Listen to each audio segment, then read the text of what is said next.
Anger isn't the problem, it's the signal. Anger is your emotion's attempt to help you get power back. Have you ever had a moment where you thought, why am I this angry about this? Like, it shouldn't be a big deal, but your body says otherwise. Your chest is tight, your jaw is clenched, you're replaying it over and over, and almost immediately, you try to talk yourself out of it. It's not worth it. I'm probably overreacting. Just let it go. But you can't because something in you is letting this go. And what if that's not a problem? What if your anger is actually your system trying to help you get your power back? Welcome back to Don't Cut Your Own Bangs, the podcast that lives in that space between I think I have it all together and why does this feel so much harder than it should? I'm Danielle Ireland, therapist, storyteller, and someone who works with high-functioning humans with big feelings, who are really good at holding it all together on the outside and not always as great at listening to what's happening on the inside. And today, we're talking about anger, what it actually is, what it's trying to tell you, and how to work with it instead of pushing it down or letting it take over. There was a time in my life where anger knew something before I was ready to know it. I was in a relationship during a transitional time in my life. I felt lost.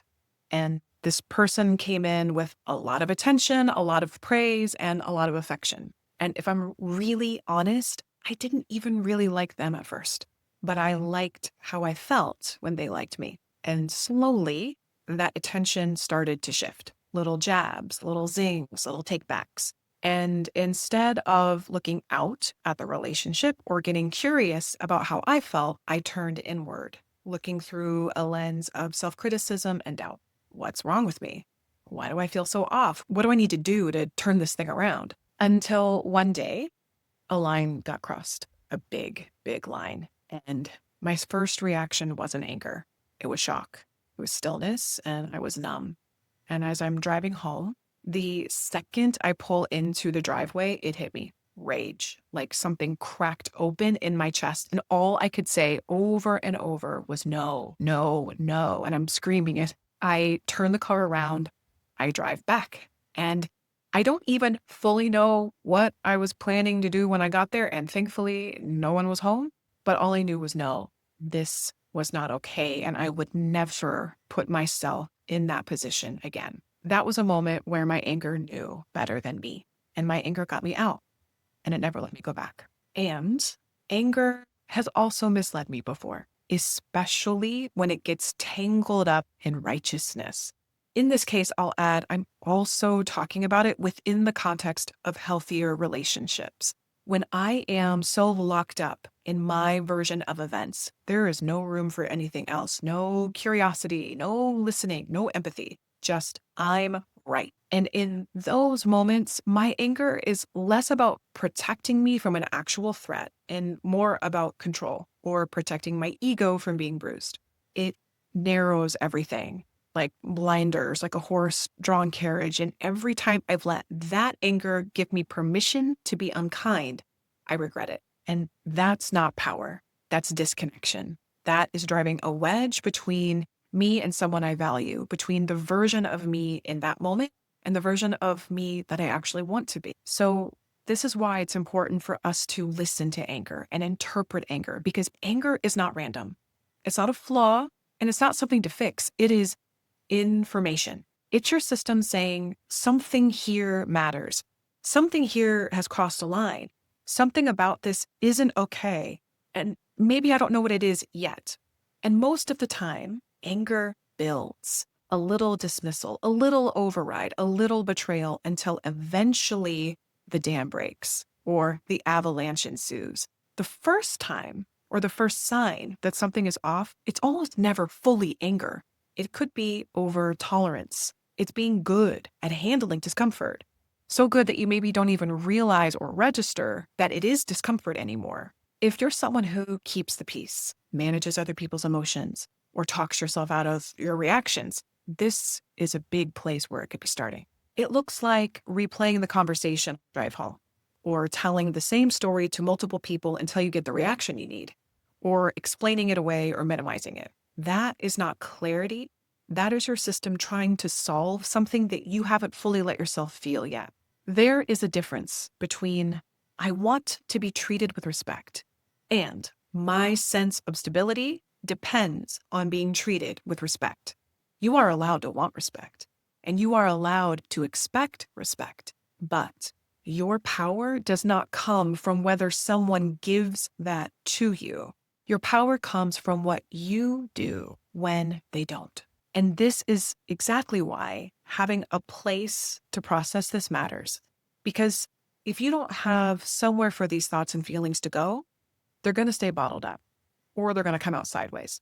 That is a big part of why I created the treasure journal, whether you use it or not.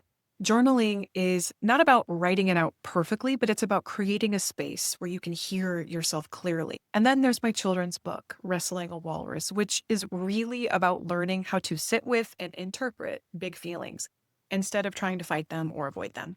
Because anger is one of those feelings that gets big fast, and learning how to stay with it changes everything. You can find both of these resources in the show notes. Take what serves you and leave what doesn't. So here's something I want you to try, not in theory, but in real life. The next time you're in your car replaying a conversation, instead of trying to make it make sense, ask yourself, what about that actually bothered me? The next time you feel low-level irritation, instead of pushing through, name it, even if it feels small, even if it feels irrational, especially if it feels irrational, name it. And if you catch yourself managing everyone else's emotions around you, pause and ask, what do I need right now? Okay, I want to try something else with you. Not later, not when you have more time, just right here. If you're driving, just listen, stay safe. If you are in a place to write, great. If not, just think it through. But let's slow this down together. Side note, I love doing this on walks. So first things first, name the experience, name the feeling. What are you actually feeling right now? Not the polished version, not the dressed up version, and not one that even has to make sense. Now that you have a sense of what's there, this one matters a little bit more. What about it is actually bothering you? And sometimes it helps to ask the same question multiple times. What bothers me? What bothers me? What's underneath the thing that bothers me? Then, if you can be really honest, what do you actually need right now? What do you need right now? Not what do they need to do, not what they should do, but you. What do you need? Because your feelings are what matter here. And then the last one, if your anger could speak clearly without blowing everything up, what would it say? What is your anger's voice? And it's often very simple, like no. But notice what shifts. You don't have to fix anything yet. You don't have to do anything at all. But hopefully, with a little more clarity, you're not spinning anymore. You're here. If this helped even a little, this is the kind of work I write about each week on my Substack. It's free, it's slower, it's a place to actually sit with this kind of stuff, and you can join me there through the link in the show notes. Let's go back to the most important question in all of this that we've talked about so far. What do you need? And I'll be honest, this question can almost feel offensively simple, but the answers are also usually water, air, food, a break, space. And small doesn't mean insignificant. It means you're starting to listen. Reacting to anger is like a mousetrap. It's fast, it's automatic. Listening to anger is slower. It requires slowing down. It's what happens after the moment when you walk it back. What was building there? What did I miss? What did I need that I didn't know at the time? And that is where your power is. Using anger well doesn't always feel comfortable. It's often really uncomfortable, but it feels clear, grounded, and puts you back in the driver's seat when you listen, because the alternative is letting anger drive. And not only is that exhausting, it's also potentially dangerous. If this episode resonated, I would love to stay connected beyond this space. I'm sharing more on Substack, reflections, prompts, meditations, all designed to actually help you apply this work. For now, everything is free. There could be a fun subscription service coming with more extras and goodies just for you, so stay tuned with that. But also, if you are listening and thinking, I wish I could have this experience in real life, you can, because I do speaking events and workshops and I travel. This turns into a real life version of the podcast with more laughter, more eye contact. It's a gentle reset in real life. So the next time you feel anger, don't rush to get rid of it.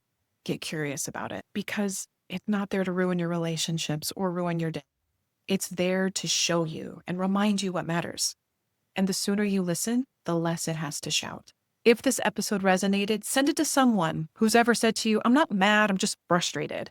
And if you're navigating big feelings and a very full life, you are exactly who this space is for. You don't need to get it perfect. Just listen a little closer. And in the meantime, put down the scissors and don't cut your own bangs.